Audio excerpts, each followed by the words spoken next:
पाकिस्तान मुस्लिम league नून के नामजद उम्मीदवार और कौमी असम्बली के रुकन राजा उसामा सरवर और उम्मीदवार बराए सूबाई असम्बली बिलाल यामीन सती ने नंबल होटल में एक ऑर्डर मीटिंग में शिरकत की, जिसकी मेजबानी सियासी और समाजी शख्सियत असद अब्बासी ने की। मीटिंग में सदर नून लीग मरी राजा दफ्तर अब्बासी, जनरल सेक्रेटरी हक नवाज के अलावा MSF तहसील मरी के सरपरस्ते आला राजा असद महमूद अब्बासी, मसूद अब्बासी, साजिद दफ्तर MSF के सदर सियाम अब्बासी, हाफिज जमीर अब्बासी, सजाद जफर और हसन अब्बासी और दीगर मौजूद थे। इस मौका पर राजा उसामा इशफाक सरवर का कहना था कि कायद मुस्लिम लीग ने हमेशा मुल्क को बहरान से निकाला है।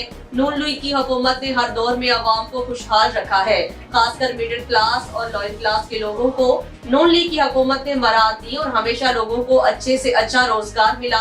इमरान खान 3.5 साल दौर में मुल्क तबाही के दहाने पर ले गया, मगर मियां मोहम्मद नवाज शरीफ ने इक़्तिदार में आकर मुल्क को संभाला और दोबारा तरक्की की राह पर गामजन किया। इलेक्शन के बाद नून लीग दोबारा हुकूमत में आकर मुल्क को दोबारा तरक्की के रास्ते पर चलाएगी।